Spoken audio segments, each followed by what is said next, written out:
Hello everyone, Assalamu alaikum. Here we are with another video जिसका title हमने लिख रखा है subtraction of numbers in number system. Number systems हम पढ़ रहे थे। बेस 2 का number system, binary number system हमने पढ़ा। बेस 5 का number system, pental number system हमने पढ़ा। Base 8 number system, octal number system पढ़ा। बेस 10 नंबर सिस्टम होता है जिसको डेसिमल नंबर सिस्टम, इशारी नंबर सिस्टम कहते हैं, अद्दी निज़ाम कहते हैं। और उसके बाद हेक्साडेसिमल का नंबर सिस्टम होता है जिसमें 16 जिसकी बेस होती है, जिसको बेस 16 का नंबर सिस्टम भी कहा जाता है। तो आज हम सब्ट्रैक्शन का टॉपिक करने लगे हैं कि अगर हमारे पास सेम बेस में सब्ट्रैक्शन करनी हो नंबर्स की तो वो हम किस तरह से अंजाम देते हैं, किस तरह से हल करते हैं सब्ट्रैक्शन के लिए। तो सबसे पहले यहाँ पे मैंने क्वेश्चन लिखा हुआ है। बेस 2 का क्वेश्चन है जिसको हमने सब्ट्रैक्ट करना है। उसके बाद बेस 5 का एक क्वेश्चन है जिसको हमने हल करना है। उसके बाद बेस 8 का एक क्वेश्चन है जिसको हमने हल करना है। तो जी देखें, हम शुरू करते हैं हल करना। 1 0 0 1 1 1 0 1 1 in base of 2 and we are going to subtract these two numbers। अब जी हम हल करना शुरू करते हैं। सबसे पहले हमने देखना है g 1 - 1 is 0। We know 1 - 0 is obviously 1, कोई फ़र्क नहीं पड़ता। लेकिन 0 में से 1 नहीं जा सकता। तो यहाँ से हमने क्या करना है, यहाँ से हम 1 कैरी करेंगे, यहाँ से 1 कैरी करेंगे, ये 1 और 0 बन जाएगा, जिसका मतलब है कि ये 1 और 0 इन बेस ऑफ 2 इक्वल्स टू 2। या फिर हम यूँ कह सकते हैं, याद रखने के लिए, समझने के लिए, कि जो भी बेस होगी कैरी करने वाला नंबर वही होगा।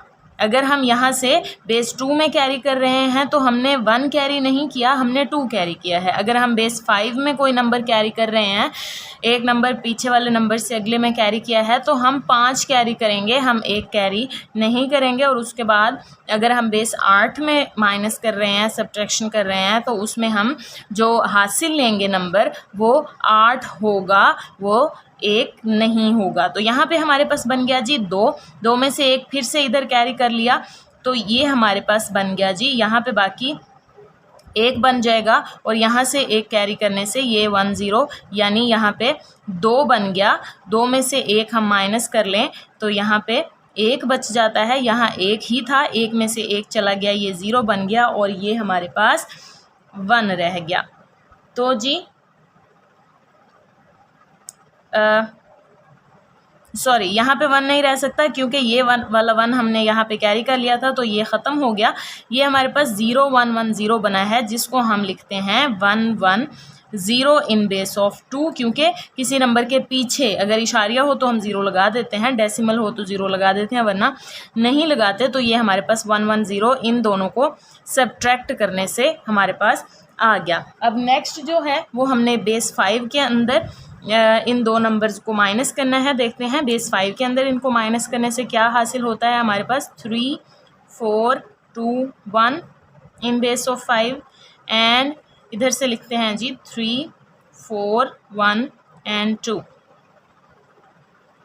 इन बेस ऑफ 5 सब्ट्रैक्टेड। तो जी यहाँ पे हम देखते हैं, हम 1 में से 3 को माइनस नहीं कर सकते, तो हम यहाँ से 2 में से 1 कैरी करेंगे, जो होगा हमारे पास 5 और 1 ये जो पहले से मौजूद है और ये वाला 5, तो ये टोटल हमारे पास हो गया 6। ठीक है जी, 6 में से 3 चले गए तो बाकी हमारे पास 3 बचते हैं। यहाँ पे हमारे पास बाकी 1 रह गया था, 1 में से भी 4 नहीं जा सकते। यहाँ से हमने जो 1 कैरी किया वो हुआ जी बेस की वजह से 5 और 1 6 में से 4 चले गए तो बाकी हमारे पास 6 में से 4 गए तो बाकी 2 बच गए हमारे पास। ये हमारे पास 4 था, 4 से इधर 1 कैरी ले लिया था, बाकी हमारे पास 3 बच गए। 3 में से 1 चला गया, बाकी 2 बच गए, और 3 में से 2 चला गया तो बाकी 1 बच गया। तो ये हमारे पास सब्ट्रैक्ट करने से बेस 5 के अंदर ये हमारे पास आंसर आ गया है, जो कि बेस 5 के अंदर है, हमने सब्ट्रैक्ट करके देखा कि इसको माइनस किस तरह से किया है। वही बात कि अगर हम कैरी ले रहे हैं बेस 5 के अंदर, तो हमने जो 1 कैरी किया है उसको हमने उस 1 को हमने बेस कंसीडर करना है, यानी उसकी पावर, उसकी कीमत वही होगी जो उसकी बेस होगी। उसके अंदर हमने अगला नंबर जो वहाँ पे पहले से मौजूद है उसको ऐड करना है और फिर हम इसको हल कर सकते हैं। यहाँ पे जी 604 in base of 8 and 247 in base of 8। इनको हमने अब सब्ट्रैक्ट करना है। देखते हैं इनको सब्ट्रैक्ट करने से हमारे पास क्या रकम आती है। तो जी ये कर लेते हैं। यहाँ पे हमारे पास 4 है, 4 में से 7 नहीं जा सकते, तो हम एक कैरी करेंगे। ये 0 है, ये ख़ुद कोई कीमत हमें नहीं दे सकता। यहाँ से 6 से कैरी करेंगे तो यहाँ हो गया 8। 8 में से इधर एक कैरी किया तो बाकी यहाँ पे 7 बच गया, और ये हो गया हमारे पास 8, 9, 10, 11, 12। ये हो गया हमारे पास 12। 12 में से 7 चले गए तो बाकी 12 में से 7 चले गए तो बाकी हमारे पास 5 बचते हैं। यहाँ 7 है, 7 में से 4 चले गए तो बाकी बचा हमारे पास 3, और ये हमारे पास बच गया था 5। 5 में से 2 चला गया तो बाकी हमारे पास बचा जी 3। तो ये बेस 8 के अंदर हमारा क्वेश्चन है जो कि हल हो गया। हमने इनको माइनस कर लिया। ये तो आपको समझ आ गई होगी। अब हम इन्हीं नंबर्स को बेस 2, बेस 5 और बेस 8 को हम मल्टीप्लाई करना सीखेंगे। उसके लिए हम क्वेश्चन लिख लेते हैं। हेयर वी आर मल्टीप्लिकेशन के लिए हम क्वेश्चन हल करने लगे थे। Multiplication of number in number system. Number system जो हम पढ़ रहे थे base 2, base 5, base 8, decimal number system और हेक्साडेसिमल नंबर सिस्टम। तो उनमें हम ये जो कुछ क्वेश्चंस हमने लिखने हैं, हमने देखना है कि सेम बेस के अगर क्वेश्चंस हों हमारे पास तो उनको हम नंबर्स को मल्टीप्लाई किस तरह से कर सकते हैं। तो अब हम उसका तरीका पढ़ेंगे। बारी बारी एक एक सवाल को हल करते हैं और देखते हैं कि इन सवालों को हल करने के लिए हमें क्या करना पड़ेगा, किस तरह से हम इन सवालों को मल्टीप्लाई कर सकते हैं। तो जी शुरू करते हैं। यहाँ पे देखते हैं मल्टीप्लिकेशन में 1 1 दा 1 हो गया, 1 0 0 हो गया जी, 1 0 0 हो गया। नाउ 1 1 दा 1 एंड 1 1 दा 1। ये ना भी लगाएं तो इट्स ओके, हम नेक्स्ट इसको हल करने के बाद लगा देंगे।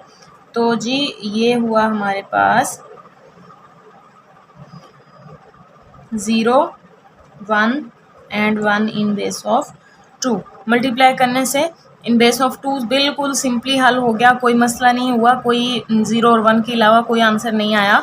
मल्टीप्लाई करना था हमने तो इसलिए ये 0 और 1 में सेम आंसर आ गया, इसको कुछ भी नहीं करना पड़ा। अब हम इसको बेस 5 के क्वेश्चन को हल करते हैं। उसमें हम देखते हैं कि हमें सिंपली मल्टीप्लाई करना पड़ेगा या कुछ और करना पड़ेगा। यहाँ पे हमारे पास है जी 4 3 दा 12।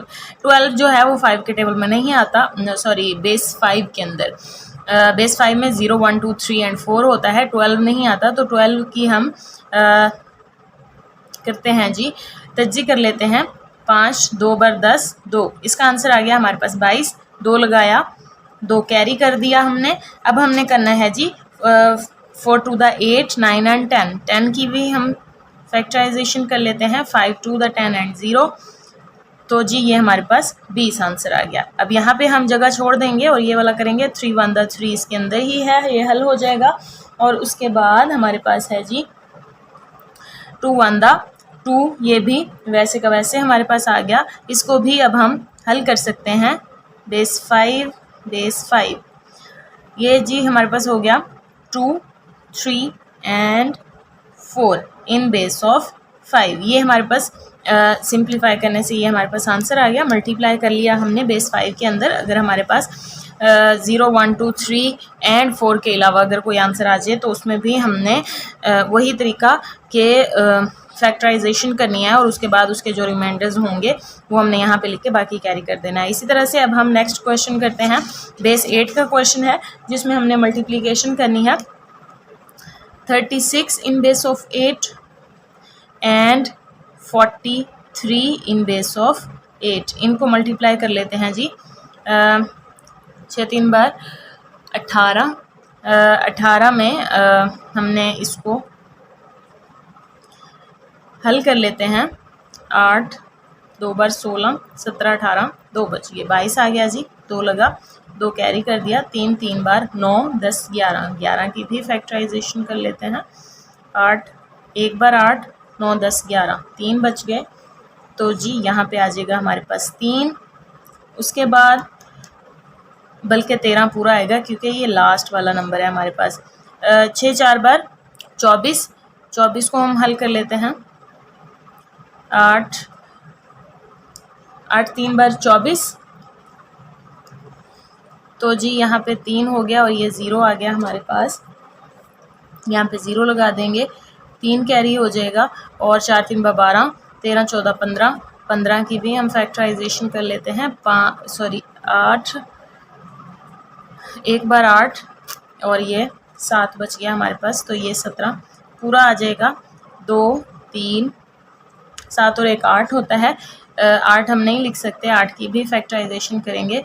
8 1 बार 8 0 हो गया, 10 0 लगा 1 हासिल और ये 2 हमारे पास बेस 8 के अंदर क्वेश्चन हल हो गया। हम 0 से लेके 7 तक के नंबर्स लिख सकते हैं। उनसे बड़े नंबर्स हमारे पास जब भी आएंगे तो उनकी हम फैक्टराइजेशन करेंगे।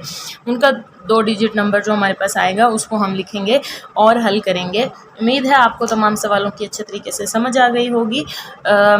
इंशाल्लाह नेक्स्ट वीडियो में नेक्स्ट एक एक्साइटिंग टॉपिक के साथ फिर हाजिर होंगे। तब तक के लिए अल्लाह हाफ़िज़।